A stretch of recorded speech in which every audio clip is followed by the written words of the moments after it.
Civil Media.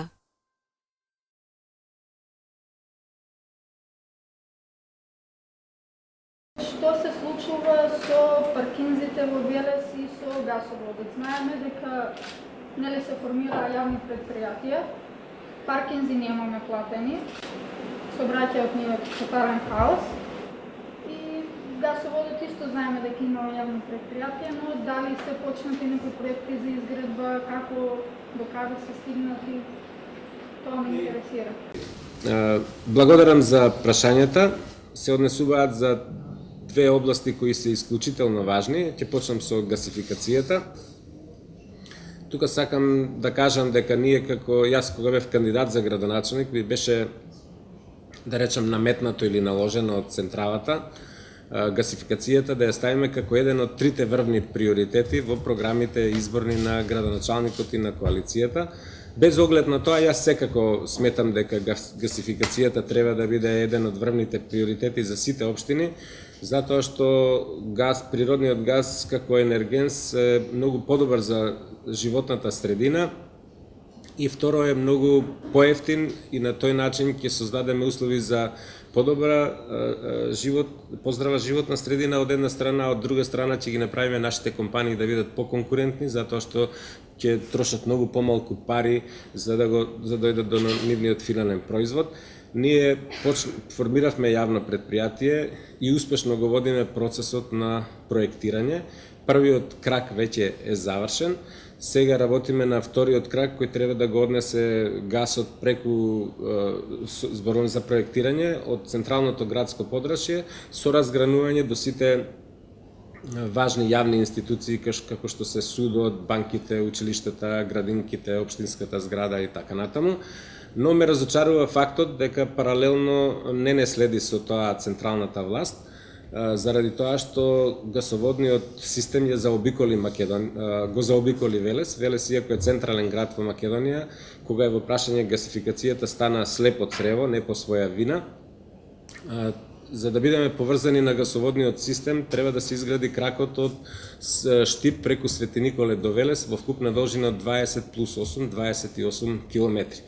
За жал, државата се уште не почнала ни со проектирање, ниту со експроприација, а не со градба на тој крак и ние сега последно констатиравме дека заради тоа што општината ни е сиромашна, не сме во состојба да направиме собствена декомпресивна станица и да увезуваме компресиран газ за да како таков го пуштиме, мислам да го пуштаме во системот за да може да го направиме достапен до граѓаните и заради тоа ќе одбереме една од трите можности што ги нуди законот да го дадеме гасоводниот системот како ќе завршиме со фазата проектирање на меѓународен тендер за да се јават заинтересирани компании кои би го изградиле системот и после тоа би стопанисувале.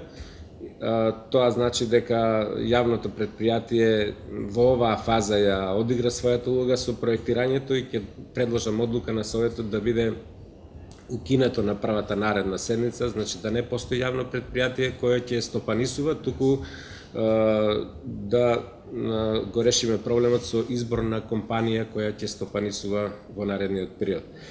Во врска со паркинзите, тоа е исто така еден од најголемите проблеми на градот.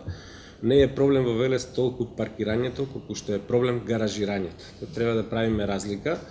На најглавните улици Благој Ѓорев, Владимир Назор, голем дел од нашите сограѓани своите гаражи ги претворија во деловни објекти, сега ги изнајмуваат под кирија, заработуваат пари, а нивните приватни возила ги оставаат на улиците и после градоначалникот им е крив зашто нема доволно паркинг места. Имаме едно големо недоразбирање, не само ние, туку и Кавадарци и други општини низ кои минат регионални патишта кои во дел од градот имаат третман на улици, например Благој Ѓорев и некој Димитар Влаков се улици низ градот, а тие се дел од регионален пат. Има некој чуден правилник според кој Министерството за внатрешни работи како многу конзервативна институција, сегде полицијата е конзервативна институција, кај нас веројатно особено, не сакаат да ни дадат согласност да ги одбележиме за паркирање паркинг местата на улиците Благо Ѓорев и на другите кои се дел од регионален пат, затоа што било забрането на регионални патишта да се паркираат возила. А друга страна сега тие се паркинг места, не казнуваат што таму граѓани се паркираат, а е забрането да се паркираат и немаме разрешница на овој проблем. Студијата е готова за зонско паркирање. Малку доцневме заради овие недоразбирања со Министерството за внатрешни работи. Сепак дојдовме до доволен број на паркинг места за да биде како да кажам, економски оправдано воведувањето на зонско паркирање и верувам дека до крајот на годината веќе ќе стапи во сила зонското паркирање и на тој начин ќе ги решиме проблемите. Паралелно работиме на тоа да изградиме барем една катна гаража на локацијата на паркингот кај кафеаната позната во Велес Ингилизот, заедно со ракометното игралиште, со правење на мостовска врска над паркингот на средина на мостот Нов мост или мостот на Гемеджиите, што е многу блиску од таква ситуација до централното градско подрачје, затоа што со новиот план за одржлива урбана мобилност ние влегуваме во општините со современ концепт за уредување на мобилноста. Под мобилност се подразбира не само движење на возилата, туку пред се на пешаците. Во тој концепт според европските стандарди кои се регулирани со директиви на Европската Унија, прв приоритет треба да ни бидат пешаците, втор приоритет велосипедистите, трет приоритет да биде добро организираниот јавен градски превоз на еколошки горива и четврт приоритет да бидат нашите приватни автомобили. Тезата која преовладува во Европа е дека градовите треба да ги направиме да бидат добри за нашите деца, затоа што ако се добри за нашите деца, тоа значи дека се добри за сите нас. Само че во вашето излагање не на нас се троши да кажем, не знам, општината е задолжена 3 милиони колку ја беше предходно. Но ние не имаме одговорност. Тоа никој што во некој треба да одговара. Мислам, проблемот е до институциите, до кои, до јавниот менителство, до судство, да се втери просто да реално граѓаните викаат ништо не се прави, задолжена општина. Мислам, гласот на народот е таков кај што не гледаат крупни капитални инвестиции. Точно дека имаше председателски избори, точно дека имаше референдум каде беа врзани раците, не знам колку на 2 месеца предходно. Имавте сериозни пречки, не викам не. И друга работа, не ли сметате дека ви бегаат проектите од Вардарски конски? Мислам дека соседните општини ги добиваат проекти. Дали е проблемот до Вардарски плански регион каде што влијае или дава негативно мислење, веќе чаршијата зборува дека овој директор е на ваква позиција, дека едно да не ова презубрете. Но сега е така, да во ја на истината, за жал. Мислам, овоа се сериозни работи каде што соседните општини, Вадарци, Чашка, ја последниот од СДС го добија 2-3 соседни општини во општина Велес не. Мислам, и во општина Велес реално, освен двајца, тројца, не гледам капацитет за да менаџираат, за да пишуваат европско. Сакам да го кажам најодговорно следното. Не е проблем што партиски се вработуваат, тоа е јавна тајна, службениците на сите нивоа, за жал. Мислам дека доброто за нашето општество ќе дојде тогаш кога вработувањата во јавниот сектор ќе одат според способности, според стручност и компетенции, а не според партиска припадност. За жал тоа сега не е така, сакале да признаеме или не, но не е проблем што се вработуваат припадници на ВМРО и на СДС, проблем е што се вработуваат нестручни, неспособни и со несоодветни школски спреми. Така да јас одговорно ви тврдам дека во сите општини во Македонија и во Велес дека 30% од вработените се неупотребливи, затоа што се со факултети за туризам, со факултет за осигурување, со некои школи кои не се компатибилни со одветни за работа во општинската администрација, а законот ги штити како бели мечки државните службеници. Дури да покренете постапка за одговорност, секогаш одговорот кога јас сум покренувал, бидејќи така е според законот, се формира дисциплинска комисија, се солидаризираат вработените и од СДС и од ВМРО, по принципот врана на врана око не вади, затоа што сега СДС на вас, утре кој ќе дојде ВМРО, па овие од ВМРО да ги штитат неодговорните службеници од СДСМ, и тоа е еден затворен систем. Ние ќе работиме на тоа да ги засилиме кадровските потенцијали за подготовка на проект. Тоа што јас ви го предложив вас, се разбира дека морам и јас да го направам во општинската администрација. Сега да поминеме на другото, мислам дека ти се претврди констатациите и не се точни во голем дел. Јас не сакам да го бранам директорот на Вардарски плански регион, но бидејќи сум председател на регионот, морам да го штитам кога не се кажуваат вистините работи. Значи, ние во Вардарски плански регион водиме грижа за распределбата на средствата и правиме рамнотежа. Ако едни добиле повеќе пари при некоја претходна распределба, во следната распределба други општини да добијат повеќе пари, и нема такви исклучоци, дури таму мислат дека Велес добива најмногу пари, затоа што сум јас председател и затоа што е седиштето во Велес. Велес не доби минатата година од распределбата за тампонирање на улици до патишта до ниви. Оваа година Велес ќе биде приоритетен за да добие пари од таму. Вистината е дека Кавадарци добива многу финансиски средства, ова прв пат ќе го кажам јавно. И тоа многу создава незадоволство кај градоначалниците од СДС, бидејќи градоначалникот на Кавадарци е од ВМРО, ДПМН е избран, предложен, а добива многу повеќе пари од државните министерства и агенции, јавни предпријатија. Која е политиката, јас не можам да разберам. Кавадарци без тоа е многу богата општина, многу побогата општина од Велес, економски многу помоćна. Кај останатите општини нема некои драстични отстапувања.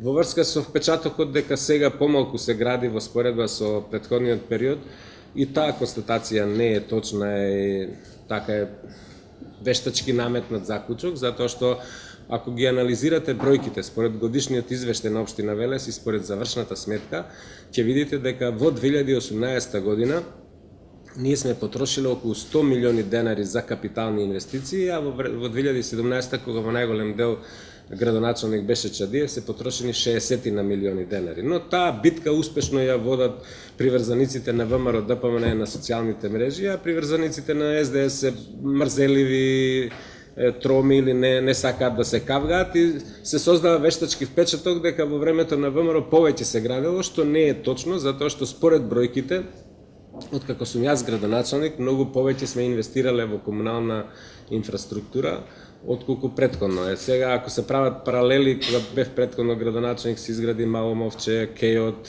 повеќе споменици, ликовниот салон, капелата, градските гроби, новите градски гробишта и така натаму. Јас се надевам дека многу повеќе од тоа ќе направиме до крајот на мандатот, зашто ќе излезам со конкретен план пред советниците на општината и пред јавноста до крајот на годината. Кога ја напушти функцијата, бев 49 вработен во општината.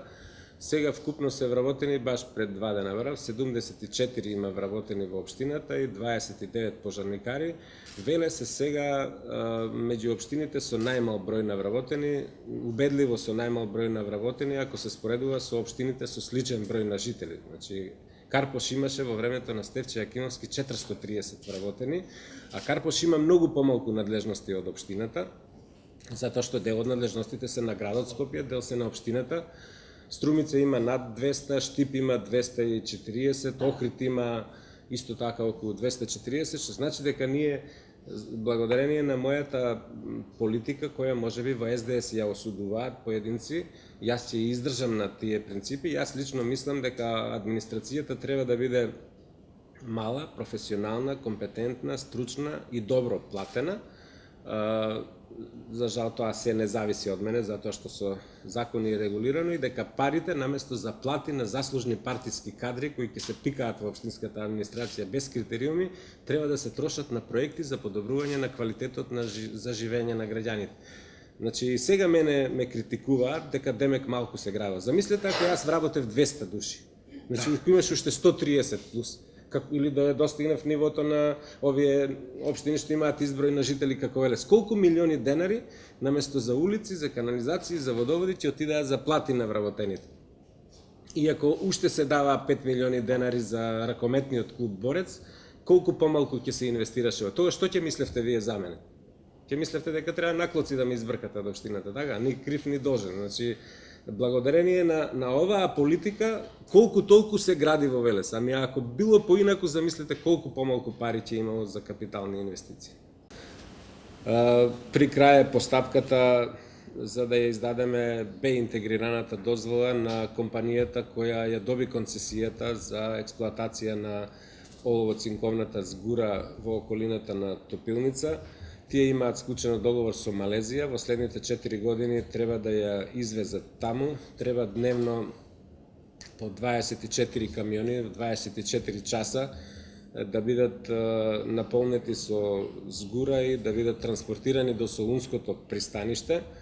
За ова лично ми се јави, да не биде како овој градоначалникот на Сарај, нели, ми се јави премиерот да ме замоли да ја забрзаме постапката, но јас не можам да ја забрзам постапката, затоа што законот бара минимум 30 дена јавна анкета, расправа за интегрираната дозвола и уште 14 дена за забелешки на сите инволвирани страни. Морам да видам директен искрен со вас, бидејќи има многу што се многу заинтересирани и сите ние, нели, за здрава животна средина. Јас сум сериозно исплашен дека можно е да добиеме ново загадување доколку концесионерот не постапи така како што ние би сакале да постапи. А знаете како е во капиталистичко општество, тие бизнисмени ги интересира само профитот. Меѓутоа, јас сум избран од вас и платен да водам грижа за јавниот интерес. И кој да ми се јави, јас тоа што треба да го барам според законот, ќе го барам од тој господин што иде да ја добие интегрираната дозвола, затоа што ружата на ветрови дува кон Велес и кога тие ќе почнат да копаат и да ја утоварат рудата,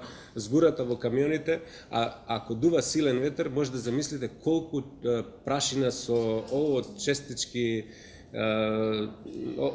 цинкови честички со тешки метали ќе дојде посебно во околината на Васил Главинов, керамидна во новиот дел на градот. Јас сум должен да водам грижа за тоа и кој да ми се јави нема да отстапам додека тие не ги исполнат сите услови за да ја добијат интегрираната дозвола. Значи, при крај постапката и ве молам вие како еколошки друштва не да вршите притисок врз нас како побрзо да дадеме дозвола, туку треба да вршите притисок врз нас како ние да го почитуваме законот за да не придонесеме да има дополнително загадување на животната средина. Цивил медија